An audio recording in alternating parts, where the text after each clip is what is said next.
اعوذ باللہ من الشیطان الرجیم بسم اللہ الرحمن الرحیم كذبت عاد المرسلین اذ قال لهم اخوهم ہود الا تتقون۔ ہود کی قوم عاد نے رسولوں کو جھٹلایا جب انہیں ان کی قوم کے ہود نے فرمایا کیا تم اللہ کے عذاب سے ڈرتے نہیں؟ انی لکم رسول امین فاتقوا اللہ واطیعون وما اسألکم علیہ من اجر ان اجری الا علی رب العالمین۔ بے شک میں تمہارے لیے اللہ کی طرف سے ایک امانت دار رسول ہوں، تو تم اللہ سے ڈرو اور میری اطاعت کرو، اور میں تم سے اس تبلیغ دین پر کوئی اجرت نہیں مانگتا، میرا اجر تو اسی کے ذمے ہے جو سارے جہانوں کا پالنے والا ہے۔ اتبنون بكل ريع آية تعبثون وتتخذون مصانع لعلكم تخلدون وإذا بطشتم بطشتم جبارين فاتقوا الله وأطيعون۔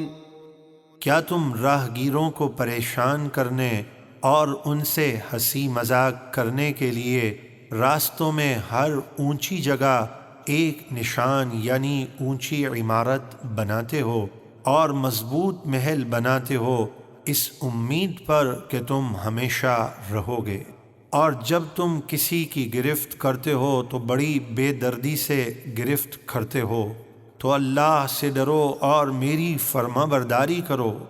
واتقوا الذي أمدكم بما تعلمون أمدكم بأنعام وبنين وجنات وعيون إني أخاف عليكم عذاب يوم عظيم۔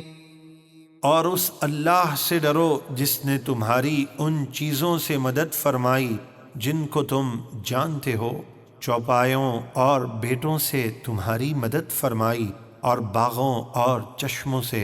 اگر تم میری بات نہیں مانو گے تو بے شک مجھے تم پر قیامت کے بڑے دن کے عذاب کا خوف ہے۔ قالوا سواء علينا أوعظت أم لم تكن من الواعظين إن هذا إلا خلق الأولين وما نحن بمعذبين۔